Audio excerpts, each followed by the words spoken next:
नमस्कार प्रिय दर्शकों, कैसे हो? उम्मीद करता हूँ कि आप सब अच्छे होंगे। एक बार फिर से हमारे YouTube चैनल पर आपका स्वागत है। तो प्रिय दर्शकों, आज हम आपके लिए ज्ञान देने वाली कहानी लेकर आए हैं। इन कहानियों में आपको मनोरंजन के साथ नैतिक ज्ञान प्राप्त होगा। हिंदी की अनेक कहानियों में से हम आपके लिए चुनकर ज्ञान देने वाली कहानी लेकर आए हैं। अगर आपको नैतिक कहानियाँ पसंद है तो यह वीडियो आपको बहुत पसंद आने वाली है। प्राचीन काल से ही कहानियों के माध्यम से शिक्षा प्राप्त करना चला आ रहा है। हमने स्कूल में और महाविद्यालयों में यह देखा गया है कि कहानियां का उदाहरण देकर हमें पढ़ाया जाता है। तो प्रिय दर्शकों, आज की कहानी है अपनी कमाई का दान। तो प्रिय दर्शकों, वीडियो के अंत तक बने रहना और हमारे YouTube चैनल को सब्सक्राइब कर लेना और बेल आइकन दबा लेना ताकि आगे की वीडियो आप तक पहुंच सके। एक बार की बात है, एक सफल व्यापारी जिसके पास हर सुख सुविधा थी, धन दौलत के तो मानो भंडार लगे हो। शहर में उस व्यापारी से बड़ा कोई नहीं था। यह सब धन दौलत व्यापारी ने स्वयं मेहनत करके कमाई थी।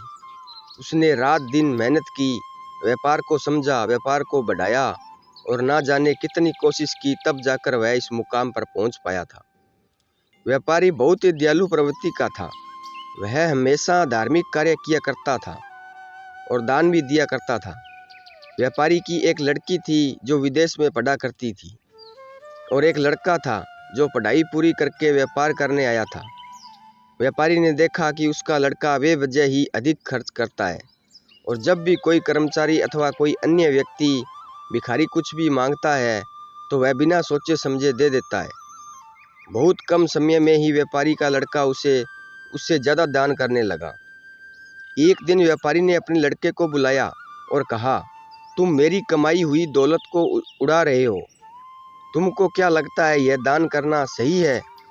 क्या तुमको पता है दान कब करना चाहिए और क्यों करना चाहिए?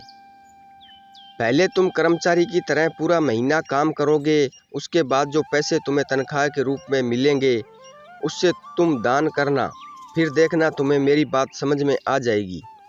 व्यापारी के लड़के ने पिता की बात मानी और एक महीना कर्मचारी की तरह काम किया और जब उसको पगार मिली तब उसको समझ में आया कि पैसे की कीमत क्या होती है। और जब उसने अपनी पगार में से दान किए तब उस दान से जो आनंद मिला वह भी उसे समझ में आया। व्यापारी के लड़के ने इससे पहले जो भी दान दिया उससे ज़्यादा खुशी उसको कम पैसे जो उसने एक महीना करके कमाए थे वह देने में मिला।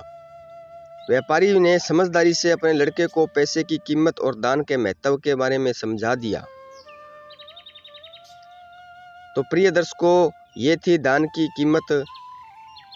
इस कहानी से हमें यही शिक्षा मिलती है कि दान हमेशा अपने कमाए हुए पैसे से ही करना चाहिए, तभी उसका हमें धार्मिक लाभ मिलता है और मन को शांति ही प्राप्त होती है। जब तक हम पैसे नहीं कमाते तब तक हम उसकी कीमत नहीं समझ पाते। तो प्रिय दर्शकों, कैसी लगी आज की कहानी? उम्मीद करता हूँ कि आपको अच्छी लगी होगी।